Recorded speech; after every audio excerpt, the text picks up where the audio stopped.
avec beaucoup de joie que je vous retrouve aujourd'hui dans cette série intitulée « C'est encore possible ».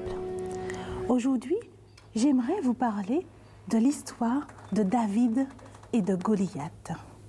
Ce sera ainsi notre réflexion, David et Goliath.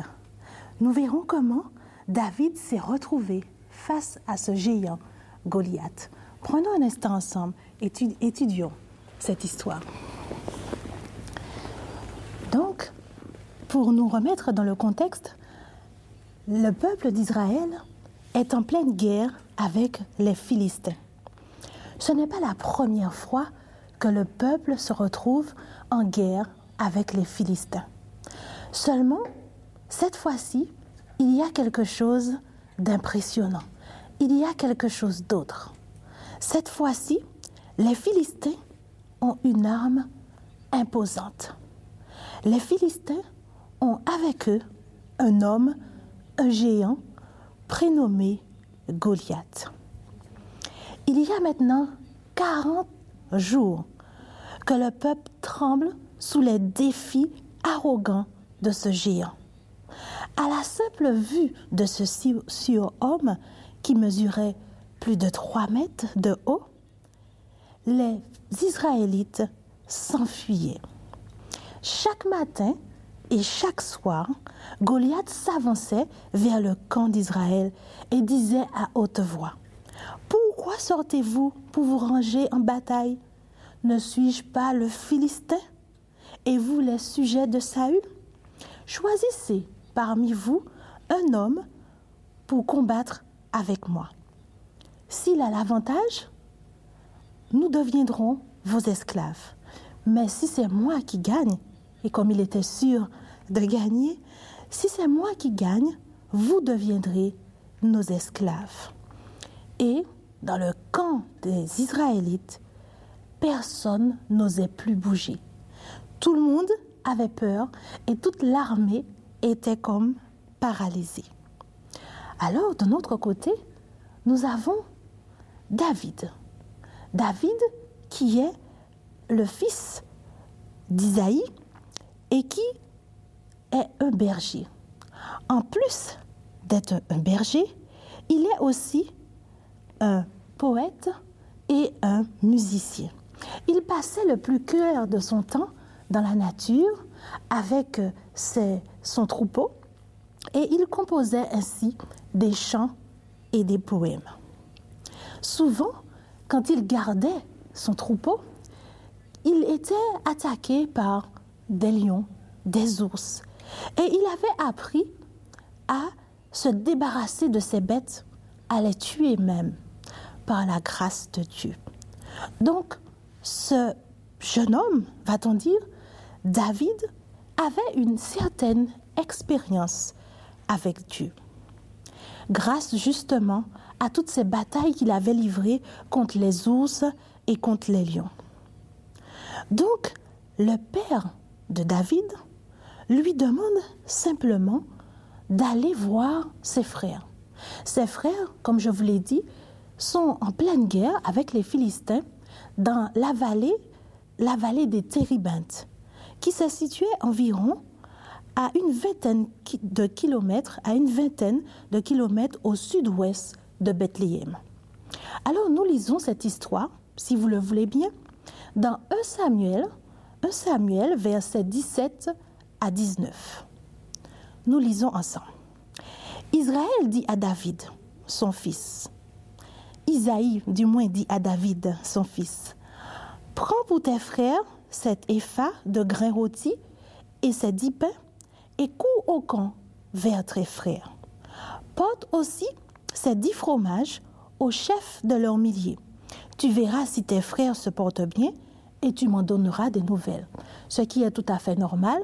Le père, s'inquiétant un petit peu, demande à son plus jeune fils de se rendre donc sous le champ de bataille, de leur apporter quelques provisions.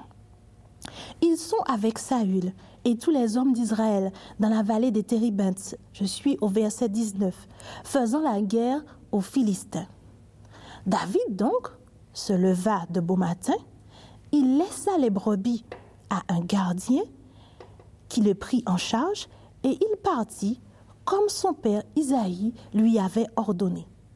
Lorsqu'il arriva au camp, nous sommes à la fin du verset 20, l'armée était en marche pour se ranger en bataille et poussait des cris de guerre.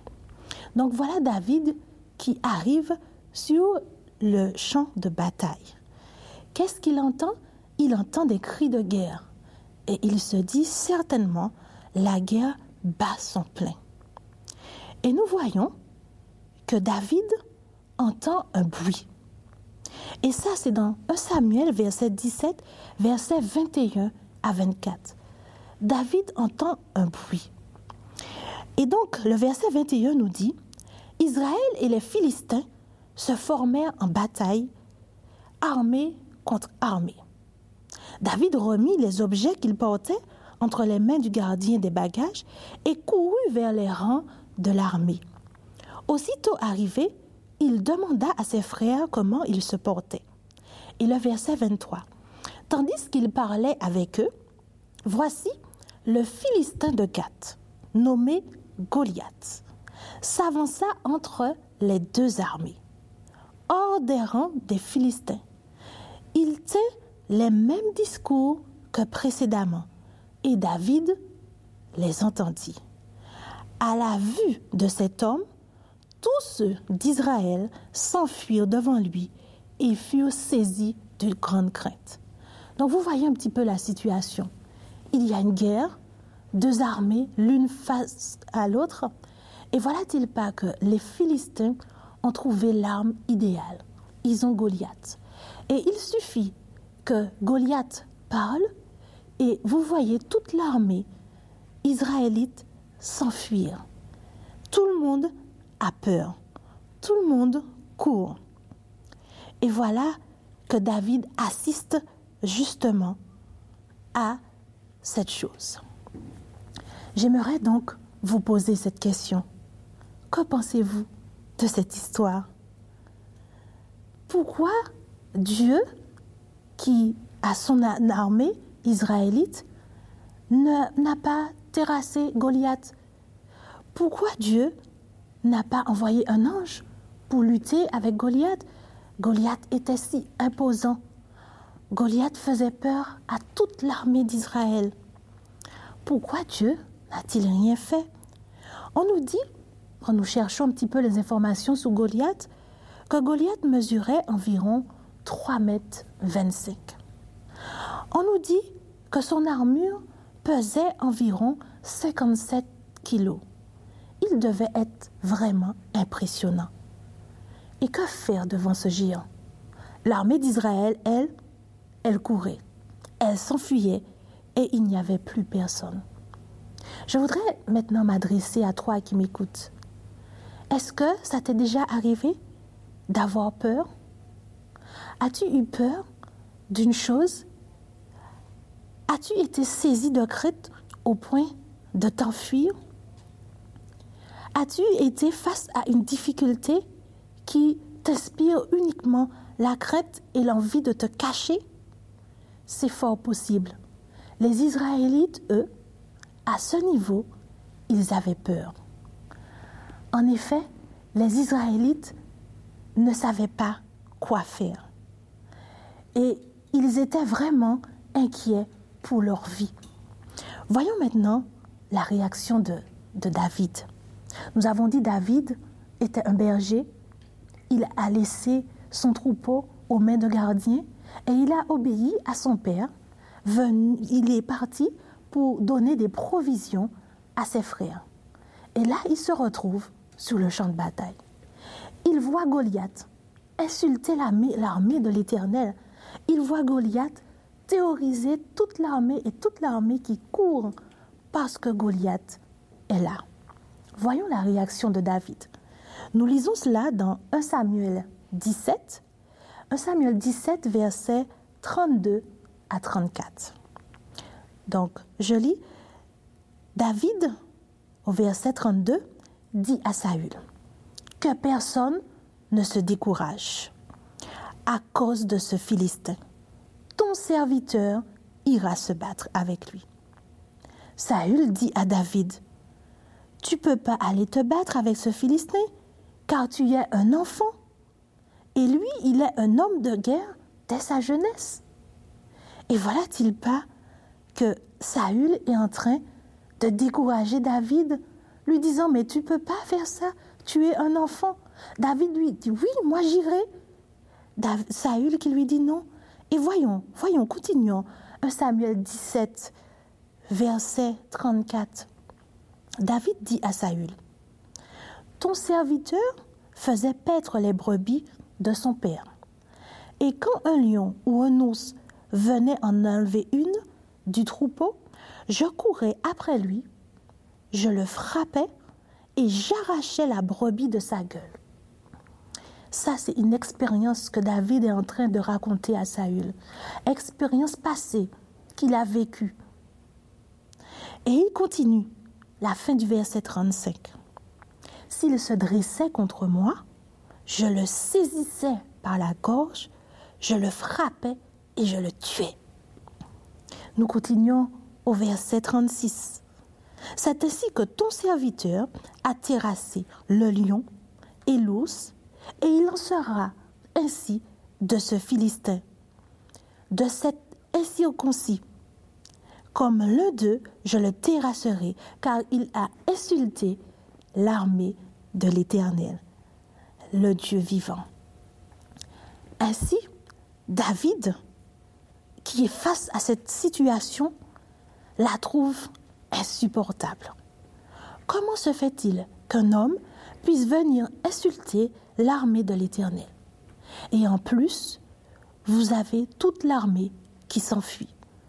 David ne comprit pas cela. Mais pourquoi David eut cette réaction? C'est parce que David avait déjà expérimenté certaines choses avec Dieu. Un jour qu'un lion est venu attaquer son troupeau, David, par la grâce de Dieu, l'a terrassé. Ensuite, un autre jour, un ours avait déjà attrapé une brebis.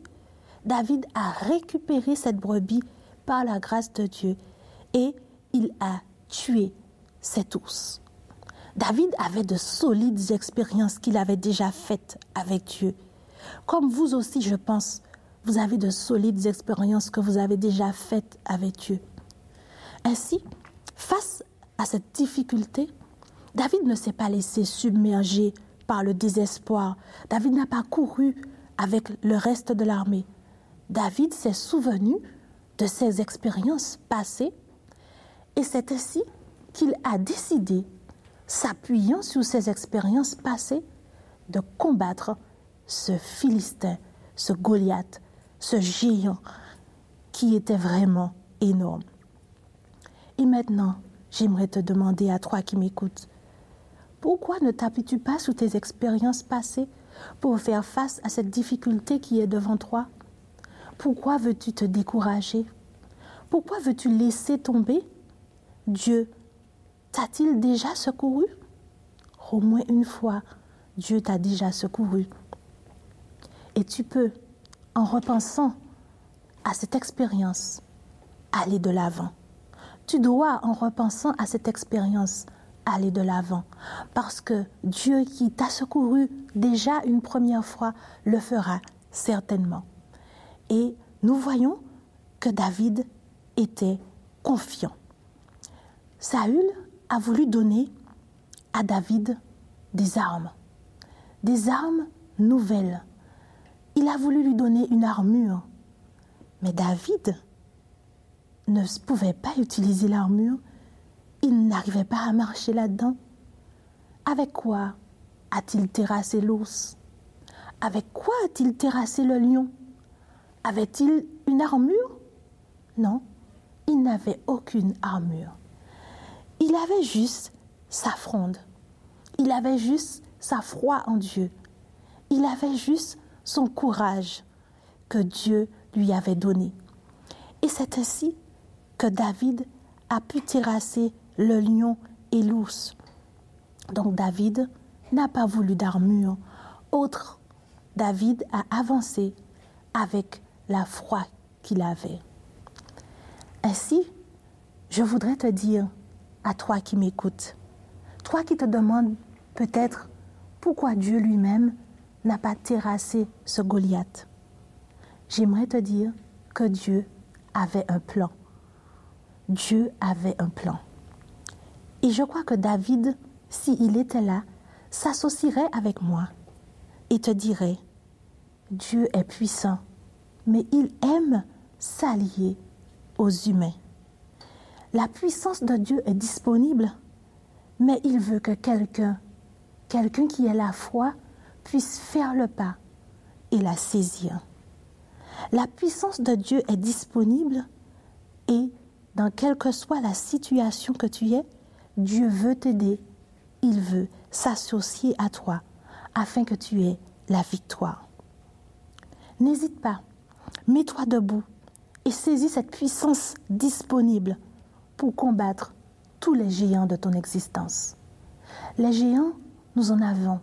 Chacun de nous, nous en avons beaucoup. Et nous en rencontrons encore chaque jour. Et je crois que tant que nous sommes ici-bas, nous allons en rencontrer. Mais nous devons, justement, par la puissance que Dieu met à notre disposition, pouvoir nous allier à lui afin de les combattre. David a-t-il réussi à terrasser ce géant? Oui, David a réussi. Nous lisons cela dans 1 Samuel 17, verset 45. 1 Samuel 17, verset 45. David dit aux Philistins, « Tu marches contre moi avec l'épée, la lance et le javelot, et moi je marche contre toi au nom de l'Éternel des armées, du Dieu de l'armée d'Israël que tu as insulté. » Effectivement, David n'a pris aucune arme autre, mais il a marché au nom de l'Éternel face à ce géant Goliath. Et nous disons, est-ce qu'il a pu vaincre ce géant? Est-ce qu'il a pu vaincre ce géant? Voyons dans le récit, dans 1 Samuel 17, verset 49. 1 Samuel 17, verset 49 nous dit, il mit la main dans sa gibecière, il prit une pierre et la lança avec sa fronde. Voyez qu'il a utilisé sa fronde, cette arme qu'il avait déjà utilisée avec l'aide de Dieu. Il frappa le Philistin au front, et la pierre s'enfonça dans le front du Philistin, qui tomba le visage contre terre. David, venu porter de la nourriture à ses frères, s'est retrouvé face à ce géant Goliath. David ne s'est pas laissé impressionner. David a compris que la puissance de l'Éternel était disponible.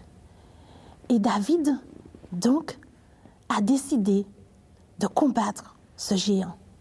David n'a pas accepté une arme nouvelle. David a pris sa fronde et au nom de l'Éternel, il a frappé ce Philistin. Je ne sais pas quelles difficultés vous avez face à vous. Je ne connais pas les géants de votre vie, mais je sais une chose, que Dieu veut les terrasser avec vous. Je vous invite juste à lui faire confiance. Souvenez-vous de l'histoire de David. Souvenez-vous de ces histoires qui sont écrites dans la Bible pour nous. Souvenez-vous de ce que Dieu a déjà fait pour vous. Et sachez qu'il peut faire encore davantage. L'histoire de David n'est pas simplement là pour que nous puissions l'écouter et dire voilà une belle histoire. Nous devons, avec cette histoire, réfléchir à notre propre vie et voir comment nous pouvons appliquer cela dans notre propre vie. Comment nous pouvons faire comme David, lutter contre les géants au nom de l'Éternel avec les armes que nous avons. Nous voyons comment ce récit s'est terminé. Le Philistin a été terrassé. Les géants de votre vie seront aussi terrassés. ne vous inquiétez pas. Et nous avons les paroles du psaume 23 que j'aimerais lire avec vous, car c'est un psaume de David. Et David nous dit, « L'Éternel est mon berger, je ne manquerai de rien. Il me fait reposer dans de verts pâturages. Il me dirige près des eaux paisibles. Il restaure mon âme. Il me conduit dans les sentiers de la justice à cause de son nom. Quand je marche dans la vallée de l'ombre de la mort, je ne crains aucun mal, car tu es avec moi. Ta houlette et ton bâton me rassurent. Tu dresses devant moi une table en face de mes adversaires. Tu oins d'huile ma tête et ma coupe déborde. Oui, le bonheur et la grâce m'accompagneront tous les jours de ma vie, et j'habiterai dans la maison de l'Éternel jusqu'à la fin de mes jours. Ce psaume est beau, n'est-ce pas?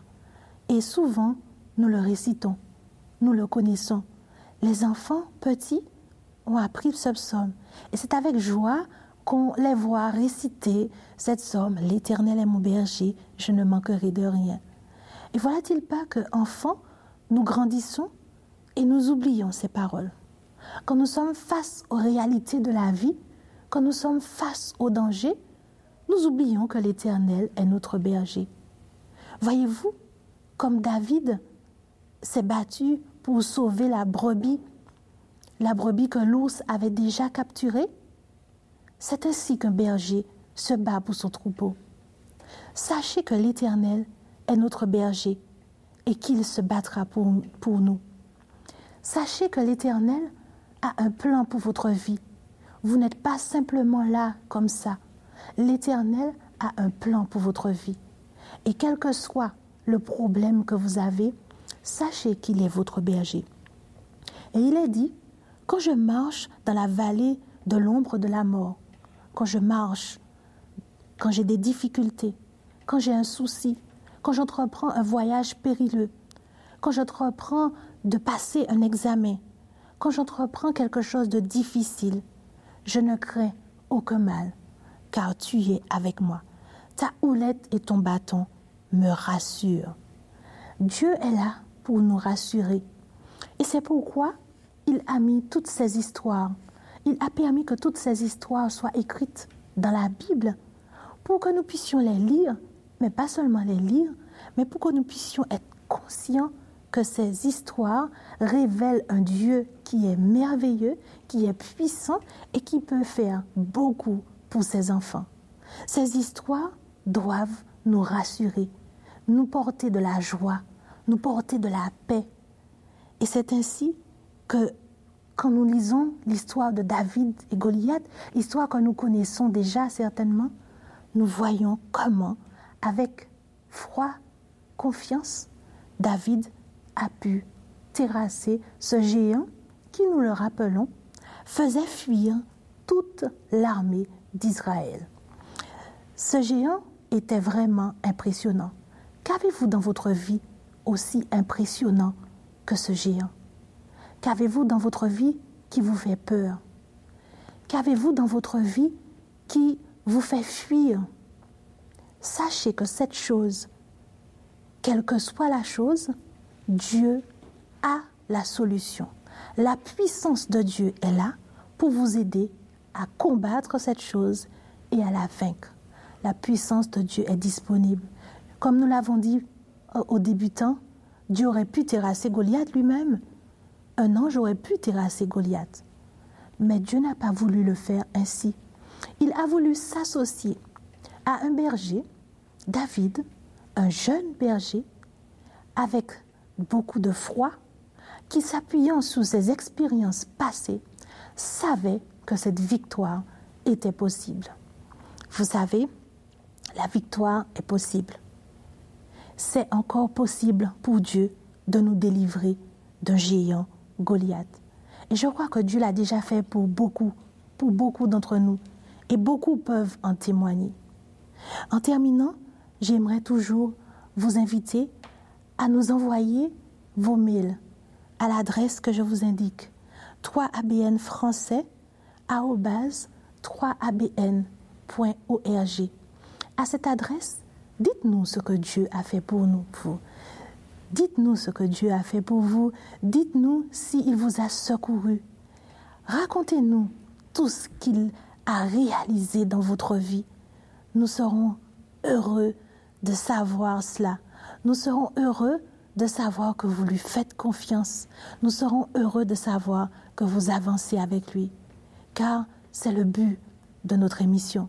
Nous voulons avec vous revoir les récits, revoir les différents récits des interventions de Dieu pour ses enfants, afin de nous redonner le courage, afin de nous redonner la force d'avancer dans ces temps qui sont, ma foi, difficiles. Donc, n'hésitez pas à nous écrire. Et je vous le rappelle, David n'a rien utilisé d'autre que ce qu'il avait déjà. Vous avez déjà expérimenté des choses avec Dieu. Appuyez-vous sur ces expériences passées. Appuyez-vous sur ces histoires que vous avez vécues et avancez avec Dieu.